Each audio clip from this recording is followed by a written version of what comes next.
নমস্কার বন্ধুরা, village kitchen চ্যানেলে আপনাদের জানাচ্ছি অনেক অনেক স্বাগত।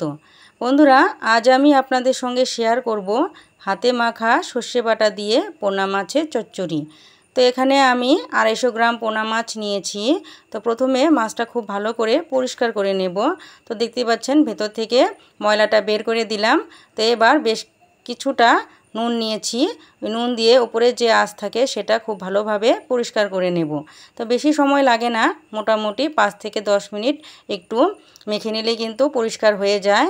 এবার 6 থেকে 7 বার জল পাল্টে পাল্টে মাছটা খুব ভালো করে ধুয়ে নিচ্ছি। আমি যে নুনের ট্রিক্সটা বললাম এটা অবশ্যই ট্রাই করে দেখবেন, মাছ খুব ইজিলিভাবে পরিষ্কার হয়ে যায়। তো দেখতেই পাচ্ছেন খুব ভালোভাবে ধুয়ে নিলাম। তো এবার কি করব, কিছু মশলা পেস্ট করে নেব।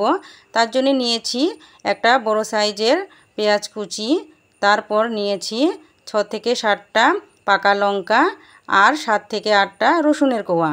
তো সামান্য একটু জল দিয়ে মশলাটা আমি খুব ভালোভাবে পেস্ট করে নিচ্ছি। পোনা মাছটা এবার হাত দিয়ে খুব ভালো করে মেখে নেব। তার জন্যে একটা মাঝারি সাইজের পেঁয়াজ কুচি দিয়ে দিলাম, পেস্ট করা মশলাটা দিয়ে দিলাম।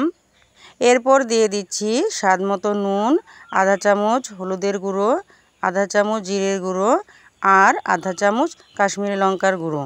তো কাশ্মীরি লঙ্কার গুঁড়োটা অপশনাল, এটা কালারের জন্য দিচ্ছি।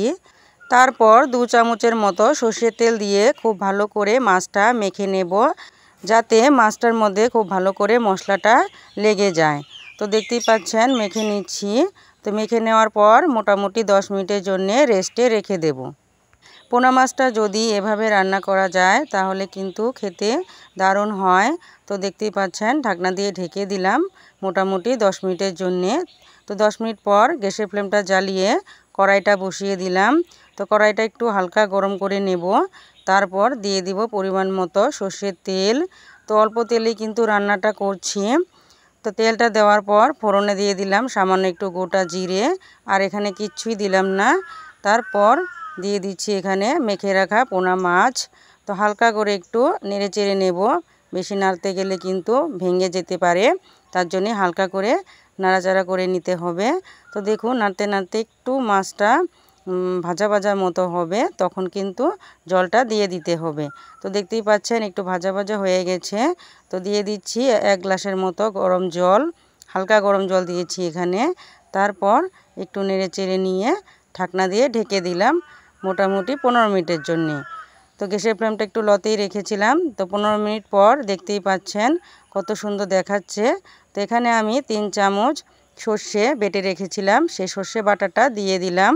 তো সর্ষে বাটাটা দেওয়ার পর 2 মিনিট একটু জাল করে নিলেই কিন্তু রেসিপিটা হয়ে যাবে। তো বেশি জাল করব না, 2 থেকে 3 মিনিট জাল করে নিয়েছি। এই চচ্চড়িটা কিন্তু একদমই মাখো মাখো হবে। তো দেখতেই পাচ্ছেন কত সুন্দর মাখো মাখো হয়েছে। তো এবার একটা থালাতে সার্ভ করে নিচ্ছি। আপনাদের এই রেসিপিটা কেমন লেগেছে অবশ্যই কিন্তু কমেন্টে জানাবেন। আর যারা আমার চ্যানেলে নতুন এসেছেন তাদেরকে অনুরোধ রইল চ্যানেলটি প্লিজ সাবস্ক্রাইব করে নিন। আর যারা ফেসবুক পেজ থেকে দেখছেন পেজটিকেও কিন্তু ফলো করে দিবেন। টাটা।